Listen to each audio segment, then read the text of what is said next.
Good morning students, स्वागत आप सभी का अपनी इस मैथमेटिक्स के ऑनलाइन क्लासेज में 12वां चैप्टर जो हम स्टार्ट कर चुके हैं, जिसमें हमने 12.8 एक्सरसाइज जो है वो कंप्लीट कर ली है।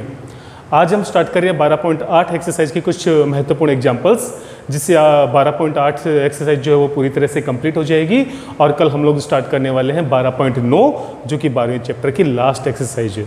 तो देखिए बच्चों, यहाँ पे हम कर रहे हैं एग्जाम्पल नंबर 23। मुझे यहाँ पे दिया हुआ है 1 - x² dy by d x minus x y equals to 1।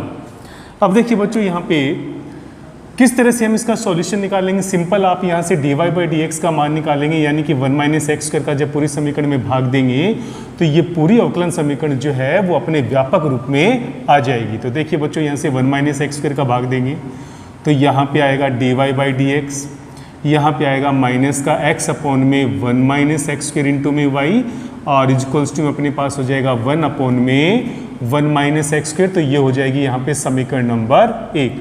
अब देखिए बच्चों, यहाँ पे एक व्यापक समीकरण में कन्वर्ट हो चुकी है, और जब मैं इसकी व्यापक समीकरण से तुलना करता हूँ तो मुझे यहाँ पे जो p का मान है वो y का गुणांक यानी कि माइनस का x बट्टे 1 - x² के रूप में प्राप्त होता है।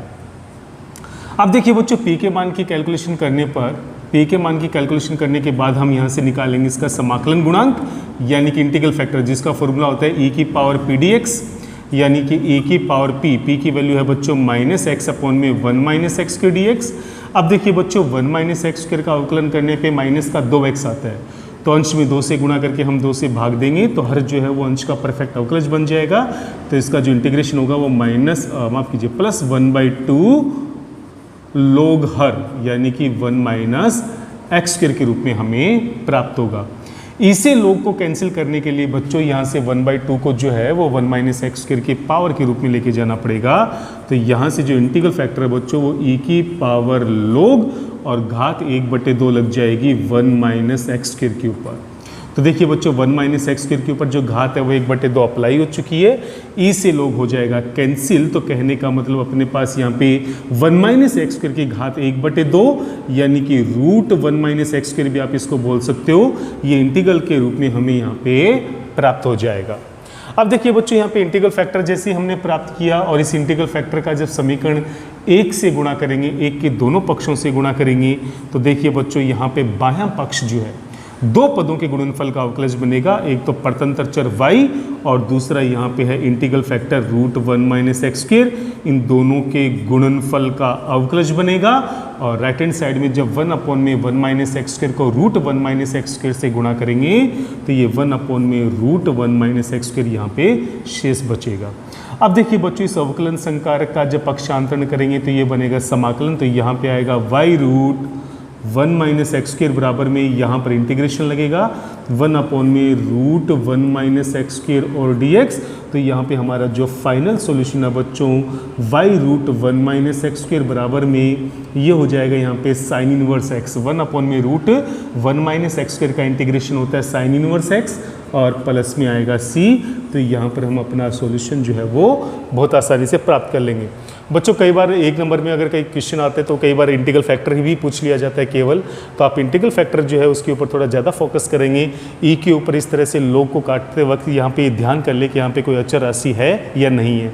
अगर माइनस का साइन हो, कोई अचर राशि हो, तो सबसे पहले हमें उसको यहाँ से हटाना पड़ेगा रूल के अनुसार। उसके बाद में ई से log जो है वो कैंसिल होगा। तो इन छोटी छोटी बातों का आप लोग ध्यान रखेंगे तो इंटीग्रल फैक्टर बिल्कुल सही आएगा, और इंटीग्रल फैक्टर सही आने का मतलब है कि आपने जो अपना आधा पड़ाव जो है वो कंप्लीट कर लिया है। नेक्स्ट क्वेश्चन देखिए बच्चों, क्वेश्चन नंबर 24। यहाँ पे हमें दिया हुआ है sec x, ये एग्जाम्पल नंबर 24 है बच्चों। यहाँ पे sec x dy by d x बराबर में y प्लस साइन x हमें यहाँ पे दिया हुआ है।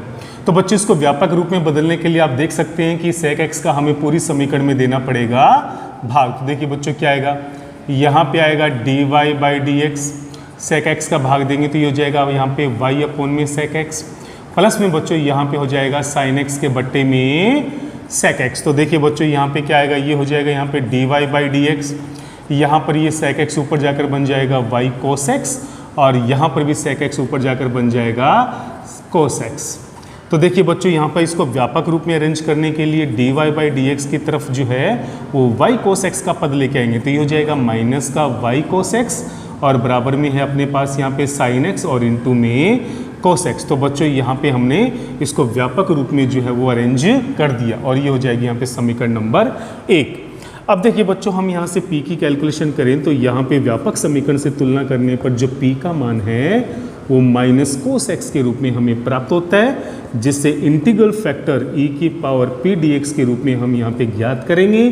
तो यहाँ पर जो p की वैल्यू है वो माइनस का कोस एक्स dx और यहाँ पर जो e की पावर कोस एक्स का इंटीग्रेशन होता है साइन एक्स, तो यहाँ पर e की पावर माइनस साइन एक्स के रूप में हमें समाकलन गुणांक जो है वो प्राप्त हो जाएगा। अब देखिए बच्चों, एज यूजुअल समाकलन गुणांक का गुणा जो है हम समीकरण 1 के दोनों पक्षों से करेंगे। तो आप देख सकते हैं कि जो बायां पक्ष है वो दो पदों के गुणनफल का अवकलज बनेगा। और कौन कौन सी दो पदों के गुणनफल का अवकलज बनेगा? परतंत्र चर y और इंटीग्रल फैक्टर e की घात माइनस साइन एक्स के गुणनफल का अवकलज बनेगा। और राइट हैंड साइड में sine x into cos x को हम गुणा कर देंगे e की पावर माइनस साइन एक्स से। तो e की पावर माइनस साइन एक्स का गुणा sine x into cos x से करेंगे।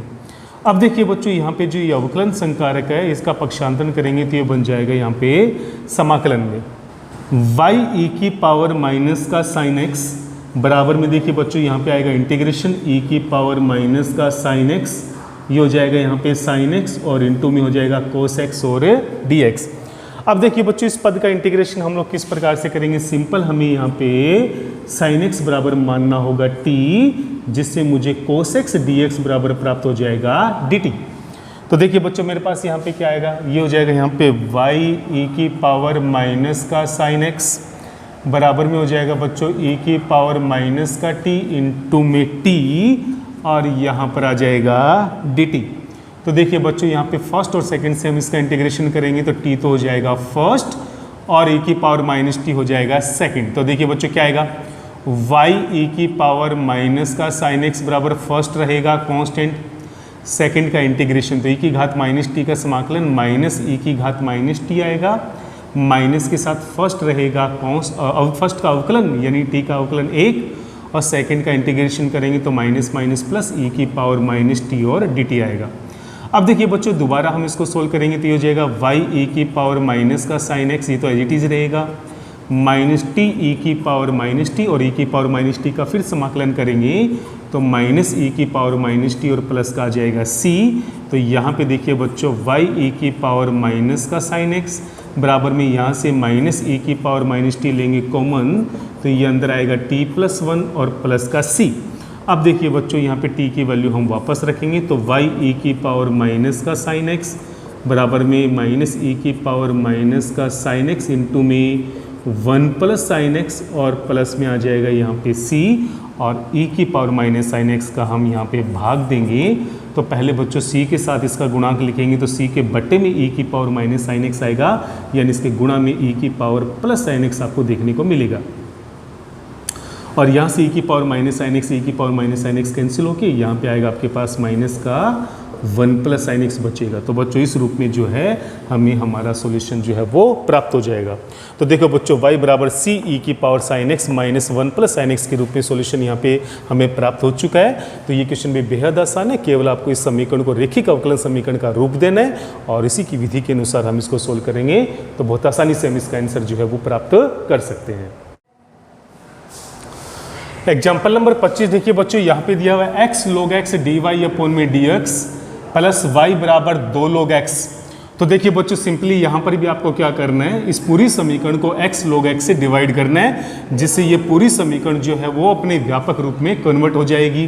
तो x log x का भाग देंगे बच्चों तो यहाँ पर आएगा dy बटे dx प्लस में y के अपॉन में यहाँ पर आएगा x log x और बराबर में यहाँ पे 2 log x में जब x log x का भाग देंगे तो यहाँ पर केवल 2 बटे x का पद आएगा और ये हो जाएगी यहाँ पे समीकरण नंबर 1। अब देखिए बच्चों, यहाँ से अगर मैं कंपैरिजन करूँ इसका व्यापक समीकरण से तो आपको मिलेगा कि यहाँ पे p का जो मान है वो 1 अपॉन में x log x है और यहाँ पर ये p के इस मान की कैलकुलेशन करने के बाद हम यहाँ पे निकालने वाले हैं समाकलन गुणांक। क्या निकालेंगे?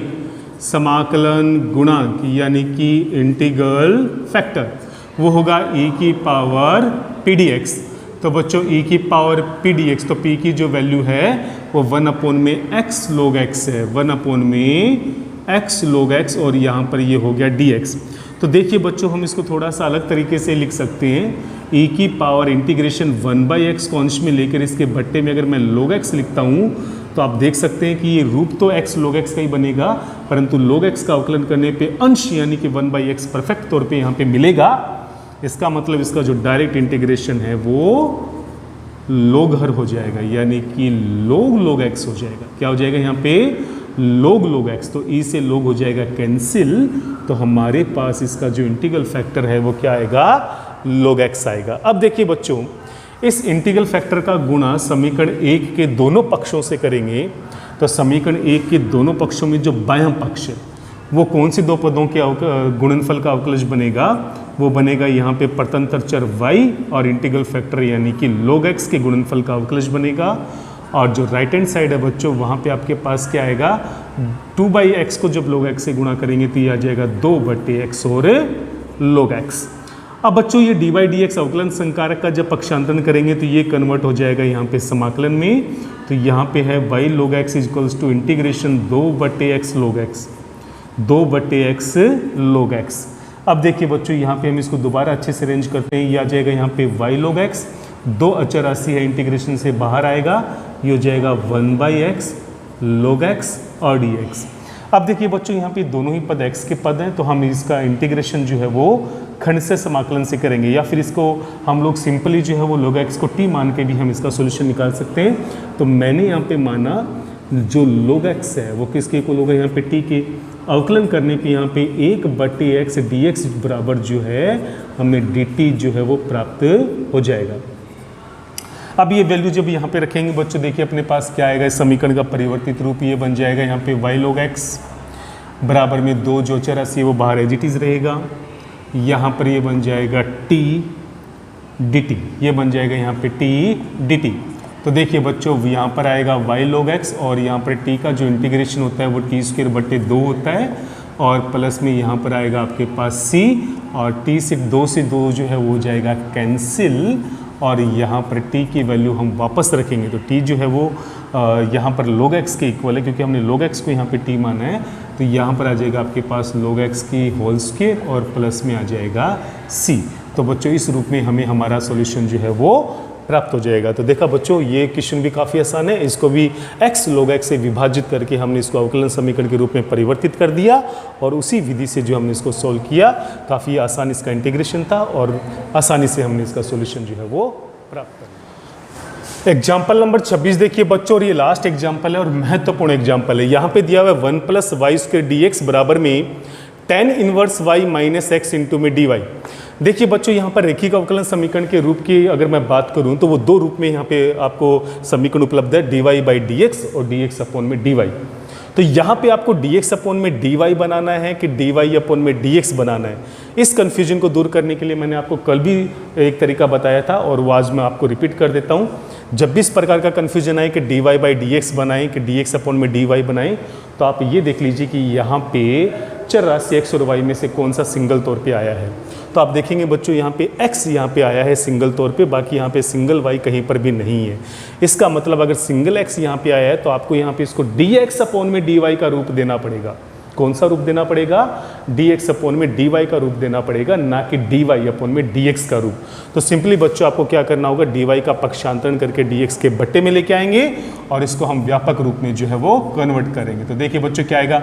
dy का भाग देंगे पूरी समीकरण में, तो ये हो जाएगा 1+y², ये हो जाएगा dx अपॉन में dy बराबर में यहाँ पर है tan इनवर्स y और माइनस का x। अब देखिए बच्चों, यहाँ पे 1+y² का भी पूरी समीकरण में भाग देंगे, तो यहाँ पे dx अपॉन में dy इक्वल्स टू में बच्चों यहाँ पे tan इनवर्स y के बट्टे में आएगा 1+y² माइनस x के बट्टे में भी यहाँ पे आएगा 1+y²। और चूंकि हमने यहाँ पे dx अपॉन में dy का रूप बनाया है, तो हम यहाँ पे x के पद को पक्षांतरण करके यहाँ लेके आएंगे, तो वो बनेगा प्लस का x अपॉन में 1+y² और बराबर में यहाँ पर आ जाएगा tan इनवर्स y अपॉन में 1+y², और यहाँ पर ये हो जाएगी समीकरण नंबर 1। अब देखिए बच्चों, हम लोग यहाँ पे क्या करने वाले हैं? इस समीकरण 1 से हम p की कैलकुलेशन करेंगे। तो बच्चों यहाँ पे जो x का गुणांक है इस बार p कहलाएगा, तो p का मान यहाँ पे 1 अपॉन में 1+y² के रूप में हमें प्राप्त होगा। जिससे मुझे यहाँ पे इंटीग्रल फैक्टर यानी कि समाकलन गुणांक e की पावर p dy फॉर्मूले से मुझे यहाँ पे प्राप्त होगा। p की वैल्यू जो है 1/1 प्लस वाई स्क्वायर यहाँ पे दी गई है, और जैसे p की वैल्यू रखकर हम इसका इंटीग्रेशन करेंगे तो मुझे e की पावर 10 इनवर्स y के रूप में इंटीग्रल फैक्टर जो है वो प्राप्त हो जाएगा। अब इस इंटीग्रल फैक्टर का गुणा समीकरण माफ कीजिए, इस इंटीग्रल फैक्टर का गुणा समीकरण 1 के दोनों पक्षों से करेंगे। तो देखिए बच्चों, अपने पास यहाँ पे समीकरण 1 का जो बायां पक्ष है वो दो पदों के गुणनफल का अवकलज बनेगा। कौन से? परतंत्र चर और इंटीग्रल फैक्टर। तो परतंत्र चर इस बार यहाँ पे x है और इंटीग्रल फैक्टर है यहाँ पे e की पावर जो है वो 10 इनवर्स y। अब देखिए बच्चों, राइट हैंड साइड में भी जब इसका गुणा करेंगे तो यहाँ पर e की पावर 10 इनवर्स y के गुणा में 10 इनवर्स y और बट्टे में यहाँ पर दिया हुआ है 1 प्लस वाई स्क्वायर का पद जो है वो अपने पास आ जाएगा। अब इस अवकलन संकारक का जब पक्षांतरण करेंगे बच्चों तो ये कन्वर्ट हो जाता है यहाँ पे इंटीग्रेशन में। यहाँ रहेगा x e की पावर 10 इनवर्स y और यहाँ पर इंटीग्रेशन के साथ e की पावर 10 इनवर्स y इंटू में 10 इनवर्स y बट्टे में 1 प्लस वाई स्क्वायर और इंटू में dy। अब देखिए बच्चों, यहाँ पे हम इसका इंटीग्रेशन किस प्रकार से करेंगे। सिंपली हमें यहाँ पे 10 इनवर्स y को t मान के चलना है। तो बच्चों मैंने यहाँ पे मान लिया कि जो 10 इनवर्स y है वो किसके इक्वल है? t के। अवकलन करेंगे तो 1/1 प्लस वाई स्क्वायर dy जो है वो किसके बराबर होगा? dt के बराबर होगा। तो देखिए बच्चों, ये सारी वैल्यू जब हम इस पूरी समीकरण में रखेंगे तो अपने पास यहाँ पे है x e की पावर 10 इनवर्स y बराबर में देखिए बच्चों अपने पास यहाँ पर आएगा 10 इनवर्स y को हमने माना है t, e के ऊपर भी यहाँ पर आएगा t और dy अपॉन में 1 प्लस वाई स्क्वायर के स्थान पे आ जाएगा dt। अब मैं फर्स्ट और सेकंड से इसका इंटीग्रेशन करूँगा तो x e की पावर 10 इनवर्स y रहेगा एज इट इज़। फर्स्ट रहेगा कांस्टेंट, सेकंड का इंटीग्रेशन माइनस फर्स्ट का अवकलन 1 हो जाएगा और सेकंड के इंटीग्रेशन का इंटीग्रेशन करेंगे तो वो e की पावर t ही मिलेगा और प्लस में आ जाएगा c। अब देखिए बच्चों, x e की पावर 10 इनवर्स y, यहाँ से e की पावर t जो हम ले लेंगे कॉमन तो अंदर t माइनस 1 और प्लस का c मिलेगा और यहाँ से हम जो है वो t की वैल्यू रखेंगे वापस तो ये e की पावर 10 इनवर्स y, यहाँ पर आ जाएगा आपके पास 10 इनवर्स y माइनस 1 और प्लस का c और पूरी समीकरण में e की पावर 10 इनवर्स का भाग देंगे तो हमें यहाँ पे x बराबर 10 inverse y minus 1 plus c into में e की पावर माइनस का 10 इनवर्स y जो है वो प्राप्त हो जाएगा। और इस प्रकार से हमें सॉल्यूशन जो है वो बहुत आसानी से यहाँ पे प्राप्त हो जाएगा। तो देखा बच्चों, इस प्रकार के क्वेश्चन में जो शुरुआत होती है वो महत्वपूर्ण होती है। इसमें वही कन्फ्यूजन रहता है कि हम यहाँ पे कौन सी विधि लगाएंगे। सबसे पहले तो आपको विधि जांच करनी होती है कि क्या कहीं ये चरों का पृथक्करण से संबंधित तो नहीं है, समघात तो नहीं है, रेखिक अवकलन समीकरण है तो फिर कौन से रूप में ये कन्वर्ट होगा। इन सारी बातों का जो सॉल्यूशन है वो अभ्यास के ऊपर डिपेंड करता है। बच्चों, आप ज़्यादा से ज़्यादा अभ्यास करोगे तो आपको समीकरण को देखते ही आइडिया लग जाएगा कि इसमें हमें कौन सी विधि अप्लाई करनी है और उसके लिए सही तरीका कौन सा होगा। तो बच्चों, मैंने यहाँ पे आपको सारे एग्जाम्पल करवा दिए हैं 12.8 के। तो 12.8 एक्सरसाइज जो है वो पूरी तरह से कंप्लीट हो चुकी है। कल हम स्टार्ट करेंगे लास्ट एक्सरसाइज 12.9 और उसके बाद उसके एग्जाम्पल करेंगे। और ये सबसे महत्वपूर्ण एक्सरसाइज है बच्चों। इसके एग्जाम्पल्स जो हैं वो पिछली बार बोर्ड एग्जाम में पूछे गए थे और हम लोग उसके ऊपर भी डिस्कशन करेंगे। तो आप इसी तरह से मेहनत करते रहिए और आगामी टेस्ट की तैयारी भी बहुत अच्छे से करिए। तो यही लगन के साथ लगे रहिए। कोई डाउट हो तो ज़रूर पूछिएगा। जय हिंद, जय भारत।